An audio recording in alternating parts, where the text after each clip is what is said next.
Hi hello welcome back to our channel. ఇలా తక్కువ cloth ఉన్నప్పుడు మనకి పఫ్ హ్యాండ్స్ పెట్టాలి, కింద బార్డర్ కావాలి అంటే అయితే ఎలా స్టిచ్చింగ్ చేసుకోవాలో అయితే చూపిస్తానండి. ఫస్ట్ మనకి కావాల్సిన హ్యాండ్ లెంత్ వచ్చేసి 9 ఇంచెస్ అండి. సో 9 ఇంచెస్ మనం ఇదే క్లాత్ తీసుకోకూడదు. సో 7 ఇంచెస్ మనకి కింద బార్డర్ కూడా కావాలి కాబట్టి ఈ మనకి ఒక 2 ఇంచెస్ అయితే బార్డర్కి ఉంచుకోవాలి. అలాగే ఒక 7 ఇంచెస్ వచ్చేసి మనము ఇలా క్లాత్ లెంత్ హ్యాండ్ లెంత్కి అయితే ఇలా తీసుకోవాలండి. సో ఇక్కడ మనకి ఎంత క్లాత్ కావాలో అంత అయితే తీసుకోవాలి.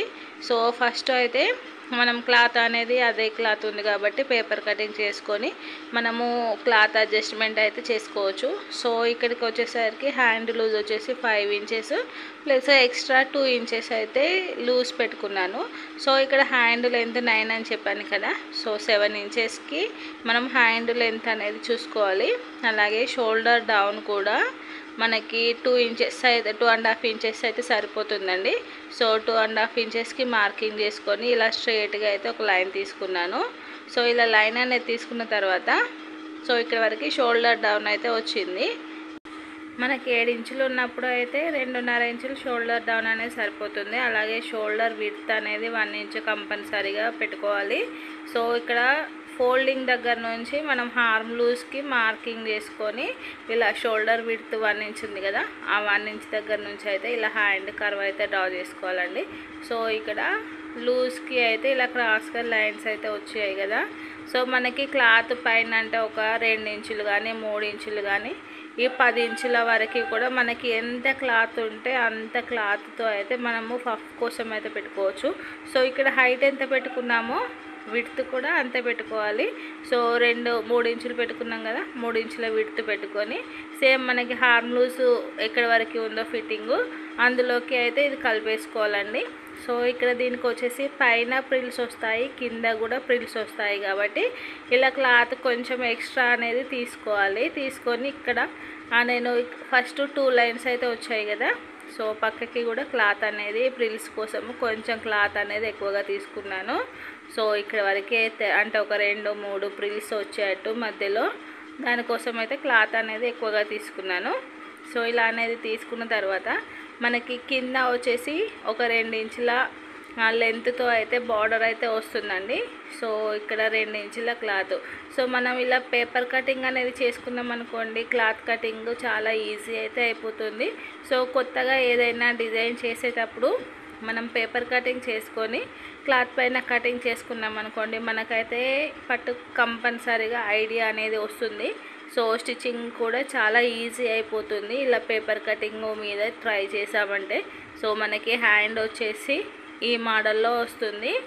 సో చూసారు కదండి, ఇక్కడ ప్రిల్స్ వస్తాయి మనకి, పైన ఇక్కడ కూడా ఇలా ప్రిల్స్ వస్తాయి, కింద సేమ్ క్లాత్ కానీ ఆపోజిట్ క్లాత్తో కానీ బార్డర్ అయితే వస్తుంది. సో ఈ మధ్య అయితే పఫ్ హ్యాండ్స్ కానీ ఇలా బార్డర్ హ్యాండ్స్ కానీ చాలా ట్రెండింగ్లో ఉన్నాయండి. సో కరెక్ట్గా అయితే నాకు ఉన్న క్లాత్ అయితే కరెక్ట్ పఫ్కి అయితే సరిపోయింది. సైడ్ జాయింట్ అయితే చిన్నగా అయితే వస్తుంది. సో జాయింట్ అయితే స్టిచ్చింగ్ చేసుకునేటప్పుడు వేసుకుంటే సరిపోతుంది. చిన్న జాయింట్ అంటే 1.5 ఇంచు లెంత్తో అయితే జాయింటింగ్ అయితే ఉంది. సో కింద బార్డర్ కోసం వచ్చేసి డబుల్ క్లాత్ అనేది కంపల్సరీగా తీసుకోవాలండి. సో ఇది వచ్చేసి లైనింగ్ ప్లస్ కింద ఉన్నది అయితే మెయిన్ క్లాత్. ఇలా డబుల్ క్లాత్ అనేది తీసుకుంటే మనము పట్టీ అనేది వేసుకుంటే స్టిఫ్గా అయితే ఉంటుందండి. అదే సింగిల్ క్లాత్తో వేసుకుంటే అంత స్టిఫ్గా అయితే ఉండదు, లూజ్గా అయితే వస్తుంది. సో దానికోసం అయితే డబుల్ క్లాత్ అనేది కంపల్సరీగా తీసుకోవాలి. సో ఇక్కడ పేపర్ కటింగ్తో అయితే ఇలా ట్రై చేసి చూపించాను కదా, ఇప్పుడు అయితే దీన్ని స్టిచ్చింగ్ అయితే చూపిస్తానండి. సో ఇక్కడ మిడిల్ మార్కింగ్ అనేది ఉంది కదా, పైన కింద అయితే మిడిల్ మార్కింగ్ అనేది పెట్టుకోవాలి. సో ఇక్కడ ఫస్ట్ స్టార్టింగ్ మనకి 3 ఇంచెస్ విడ్త్ పెట్టుకున్నాం కదా, అక్కడి నుండి ఇలా ఆపోజిట్గా సో అటు సైడ్ నుంచి మిడిల్ మార్కింగ్కు 2 సైడ్స్లో ఉన్న ప్రిల్స్ అయితే ఇలా ఆపోజిట్గా పెట్టుకోవాలి. సో అటువి ఇటు సైడ్ పెట్టుకోవాలి, ఇటు సైడ్ ఉన్న క్లాత్ వచ్చేసి అటు సైడ్ ప్రిల్స్ అయితే పెట్టుకోవాలి. సో ఇలా 2 సైడ్స్ ఎదురుగా వచ్చేట్టు అయితే ఫ్రిల్స్ అనేవి పెట్టుకుంటే మనకి పఫ్ అనేది బుగ్గలాగా అయితే వస్తుంది. సో ఇక్కడ కూడా ఒక 2 కుచ్చులు అయితే సరిపోతుందండి, మరీ ఎక్కువగా అయితే అవసరం లేదు. సో ఇక్కడ కూడా 2, అటొక 2 ఇటొక 2 మిడిల్ మార్కింగ్ అనేది ఉంది కదా, సో దానికి వచ్చేసి అటొక 2 ఇటొక 2 ఫ్రిల్స్ అనేవి ఇలా ఆపోజిట్గా అయితే పెట్టుకొని చిన్న కుట్టు అనేది అంటే మనకి కుచ్చులు అనేది విడిపోకుండా ఉండడానికి ఇలా చిన్నగా కుట్టు అనేది వేసుకుంటే చూసారు కదా మనకి ఇలా బెల్ లాగా అయితే హ్యాండ్ వచ్చేసింది. సో ఇక్కడైతే మళ్ళీ కింద అయితే ఫ్రిల్స్ అయితే తీసానండి. కరెక్ట్ టైంకి అయితే కస్టమర్ వచ్చింది. సో కింద ఫ్రిల్స్ అవసరం లేదు అంటే అయితే మళ్ళీ తీసాను. కావాలి అంటే అలాగే ఫ్రిల్స్ అయితే సేమ్ ఇంతకుముందు చూపించిన విధంగా అయితే ఫ్రిల్స్ అయితే పెట్టుకున్న తర్వాత ఇలా మనకి డబుల్ క్లాత్ అంటే లైనింగ్ మెయిన్ క్లాత్ అయితే తీసుకున్నాం కదా, సో దాన్ని ఇలా మిడిల్లోకి ఉండేట్టు కరెక్ట్గా అంటే నాకు క్లాత్ తక్కువగా ఉంది కాబట్టి మిడిల్లో నుంచి అయితే చూసుకుంటున్నానండి. సో ఇలా మిడిల్లో నుంచి వచ్చేట్టు కరెక్ట్గా మనకి హ్యాండ్ క్లాత్కి సరిపడే అంత క్లాత్ ఉంటే చివరి నుండి వేసుకోవచ్చు, లేదు అంటే మనకి ఎంతవరకు కావాలో అంతవరకు అయితే వేసుకోవచ్చు. సో ఇలా కింద ఉన్న క్లాత్ అయితే చాలా సాఫ్ట్గా ఉంది కాబట్టి అస్సలకే కదలట్లేదండి. సో ఇలా క్లాత్ అంటే ఈ ఎక్స్ట్రా క్లాత్ పట్టి ఉంది కదా, దాన్ని అయితే ఇలా జాయిన్ చేసుకొని మళ్ళీ ఈ మనము మెయిన్ క్లాత్కి అంటే హ్యాండ్కి కింద జాయింటింగ్ అనేది వేసాం కదా, దాని యొక్క ఖర్చు అనేది లోపలికి ఫోల్డింగ్ చేసుకోవాలి. సో మళ్ళీ అయితే చూపిస్తున్నాను. ఇలా క్లాత్ అనేది ఫోల్డింగ్ చేసుకొని ఇలా మళ్ళీ మనకి ఆ ఖర్చు అనేది బయటికి కనబడకుండా ఉండాలి. అదే కుట్టు మనం ఇంతకుముందు వేసుకున్న కుట్టు పై నుంచే కుట్టు పడేటట్టు అయితే చూసుకోవాలి. సో మళ్ళీ ముడతలు రాకుండా అయితే కొంచెం జాగ్రత్తగా స్టిచ్చింగ్ చేసుకుంటే సరిపోతుంది. కావాలి అంటే ఏదైనా పిన్ పెట్టుకున్నా కూడా ఏం కాదు. సో ఇలా నాకు క్లాత్ ఆగట్లేదనేసి ఇలా పిన్స్ అయితే పెట్టాను. సో మనం ఈ కుట్టు అనేది ఉంది కదా, సో సేమ్ యాస్టేస్గా అదే కుట్టు పైన వచ్చేట్టు కుట్టుకోవాలి. కింద కూడా ఇంకొక కుట్టు అనేది వేసుకుంటే మనకి పట్టి అనేది స్టిఫ్గా ఉంటుంది. సో ఫైనల్లీ అయితే హ్యాండ్ అనేది ఇలా అయిపోయింది. సో హ్యాండ్కి లైనింగ్ అయినా వేసుకోవచ్చు. సో ఇలాంటి పఫ్ హ్యాండ్స్కి లైనింగ్ వేయకుండా ఉంటేనే నీట్గా ఉంటుంది.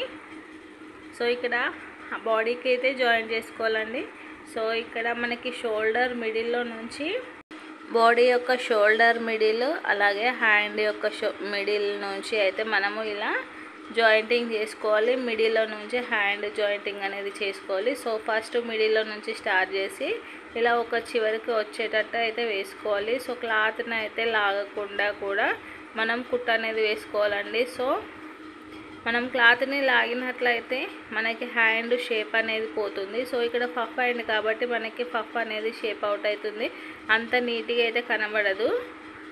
అలాగే ఇలా చివరి నుండి ఇంకొక కుట్టు మనకి ఇలా మిడిల్లో నుండి చివరి వరకు వేసుకున్నాం కదా, మళ్ళీ చివరి నుండి అయితే మిడిల్కి అయితే ఇంకొక కుట్టు. సో మళ్ళీ చివరి నుండి మిడిల్కి వచ్చిన తర్వాత ఇక్కడైతే దారం అయితే అయిపోయింది. సో ఇలా మళ్ళీ చివరి నుండి మిడిల్కి ఇలా తీసుకురావాలండి. సో ఇలా మిడిల్కి వచ్చిన తర్వాత ఈ మిడిల్ నుంచి అయితే ఇంకో చివరికి ఒక కుట్టు వేసి మళ్ళీ ఆ చివరి నుండి అయితే మళ్ళీ మిడిల్ వరకు అయితే తీసుకురావాలి. అలా అయితే ఒకటేసారి డబుల్ స్టిచ్చింగ్ అయితే కంప్లీట్ అయిపోతుంది.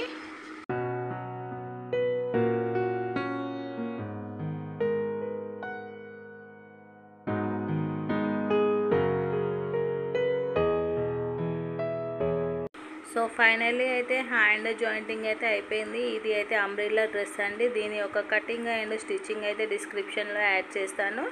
ఫైనల్లీ హ్యాండ్ కటింగ్ అయితే మనకి హ్యాండ్ జాయింటింగ్ అనేది చేసిన తర్వాత ఇలా వచ్చింది. సో తక్కువ క్లాత్తో కూడా ఈజీగా అయితే హ్యాండ్ డిజైన్స్ అయితే చేసుకోవచ్చు.